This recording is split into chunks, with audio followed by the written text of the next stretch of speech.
Hay un comportamiento humano que es, fascinante y a la vez desesperante. Esa incapacidad, o mejor dicho, esa negativa rotunda a admitir un error. Seguro que nos hemos encontrado con esto 1000 veces. Pero, ¿qué hay realmente detrás de ese muro de justificaciones? Bueno, pues hoy vamos a desgranar por completo el mecanismo de la culpa. La pregunta es así de directa. ¿Por qué cuesta tanto decir un simple «me he equivocado»? Y no es solo por cabezonería. Como vamos a ver, es un mecanismo de defensa súper complejo, diseñado para proteger algo que es muy frágil, nuestra propia imagen. Y esta imagen es que lo clava. Nos pintamos a nosotros mismos hasta quedar atrapados en una esquina, con el rodillo todavía en la mano. ¿Y qué hacemos? Pues culpar al mundo. Es una metáfora perfecta de lo que es la autojustificación. Echamos la culpa a la pintura, a la brocha, a la esquina, a todo menos a nuestra propia falta de previsión. Pues bien, esa tendencia a culpar a todo lo que se mueve, menos a nosotros mismos, tiene un nombre. Es, digamos, el primer paso que vemos todos, el comportamiento más obvio, el dedo que acusa. Es que es una situación universal. Da igual que sea en el trabajo, en la familia, con los amigos. Ocurre un fallo y de repente, ¡zas!, se activa una especie de juego infantil de «yo no he sido». Este gesto de desviar la culpa es solo el primer síntoma, la punta del iceberg de un proceso psicológico que va mucho más por dentro. Vale, cuando alguien empieza a señalar con el dedo, ¿qué está pasando de verdad dentro de su cabeza? Aquí es donde la cosa se pone interesante, donde empezamos a mirar bajo la superficie y nos encontramos con algo llamado el espejo de la proyección. Aquí la tenemos, la definición formal. La proyección es, básicamente, un truco que nos hace la mente. Nuestro cerebro coge algo que no nos gusta de nosotros mismos, un defecto, un impulso, un error, y, en lugar de enfrentarse a ello, lo proyecta en otra persona. Y así, magia. El problema ya no es nuestro, es del otro. Es una forma de mantener nuestro ego a salvo, bien protegido. Y la verdad, no hay mejor forma de resumirlo que con este refrán de toda la vida. Nos convertimos en auténticos detectives de los fallos de los demás, precisamente porque son los mismos fallos que nos negamos en rotundo a ver en nosotros mismos. Ojo, que esta idea no es para nada nueva. Figuras como Buda ya hablaban de esta dinámica.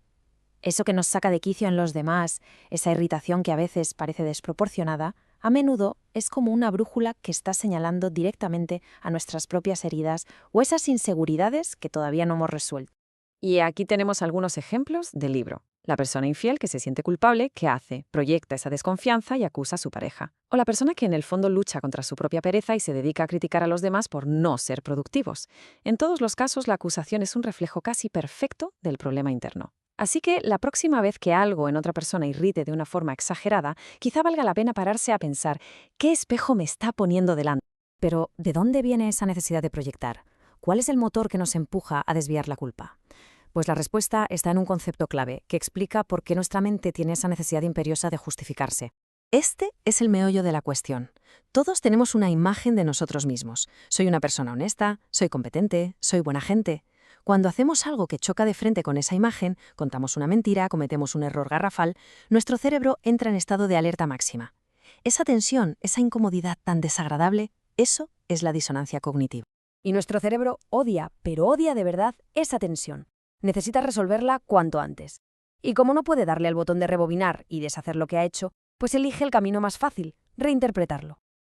Empieza a crear excusas, a culpar a las circunstancias o, más fácil todavía, a culpar a otros. No fue culpa mía, es que me provocaron, o cualquiera en mi lugar habría hecho lo mismo. Esta autojustificación es como un bálsamo, una pomada para el ego herido. Y esto no es solo una teoría, ¿eh? Hay estudios, como estos que vemos aquí, que lo confirman. La conclusión es bastante clara. La gente que tiene dificultades para gestionar sus emociones negativas es mucho más propensa a echar la culpa a los demás. ¿Y por qué? Pues porque, como demuestra el tercer estudio, culpar a otro funciona como un analgésico emocional a corto plazo. Reduce la sensación de culpa y la vergüenza al instante. Pero claro, este mecanismo de autojustificación no es gratis. Tiene consecuencias, y la pirámide de la elección es una metáfora buenísima para entender hasta dónde nos puede llevar. Cada vez que justificamos una pequeña decisión incorrecta, una mentirijilla piadosa o un atajo poco ético, estamos dando un pasito en una pendiente muy resbaladiza. Al principio parece algo sin importancia, pero con cada justificación la pendiente se va haciendo más y más empinada y nos puede llevar a sitios que nunca habríamos imaginado. Imaginemos a dos personas muy parecidas en la cima de esta pirámide. Se enfrentan a la misma duda moral. Una elige el camino A, la otra el B. Ahora, para callar esa vocecita interior que les pregunta ¿he hecho lo correcto? Cada una empieza a justificarse. Lo que hice estuvo bien porque.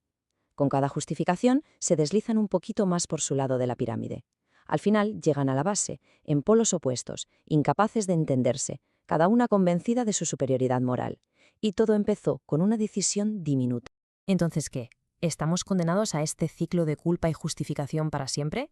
Pues no, no necesariamente. Es posible romperlo y ahora vamos a ver cómo. Aquí tenemos una especie de guía práctica. Si nos echan la culpa, en lugar de saltar, lo ideal es intentar entender que ese dedo acusador probablemente nace de la vulnerabilidad, no de la malicia. Y al revés, si nos pillamos a nosotros mismos culpando a otros, ese es el momento de parar, de preguntarse, a ver, un momento, ¿qué estoy evitando sentir? ¿Qué parte de lo que critico en esta persona tiene que ver conmigo? Y aquí tenemos un ejercicio súper potente y muy sencillo. Consiste en escribir una crítica que le hacemos a alguien y luego simplemente reformularla en primera persona. Puede ser muy, muy revelador. Quizá uno no es desorganizado en el trabajo, pero sí lo es en su vida personal. Este simple cambio de perspectiva puede abrir una puerta increíble a conocerse un poco mejor. Y acabamos con esta idea de Thomas Carlyle. El verdadero problema no es cometer errores, eso es inevitable, es humano. El peligro de verdad es vivir en la fantasía de que no cometemos ninguno, porque es justo ahí cuando dejamos de aprender, de crecer y de conectar de forma honesta con la gente que nos rodea.